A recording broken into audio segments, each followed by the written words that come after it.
रुद्रदेवी पर्वत उडाइदिने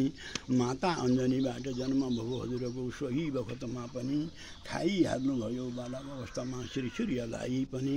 लङ्कामा पनि ध्वस्त गरिदिनु भयो रावणका सैनिक जति सारा काम गरी बौसिन्थ्यो हनुमान श्रीरामजीका जति सीताको पनि खोजी गरिदिनु भयो खुसी भए रामजी साक्षात् श्री भगवान श्रीराम प्रभुको प्यारा हुनुभयो अति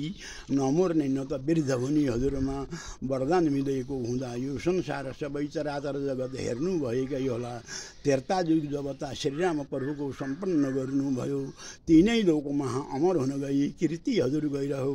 अवतार हो शिवको भनेर सब लोक भन्छन् हजुरमा पनि उद्धार गर्नुभयो तेर्ता जुगमा लक्ष्मण शिशेषको पनि ल्याउनु हो सजीवन तुगन गरिने हातमा खाइली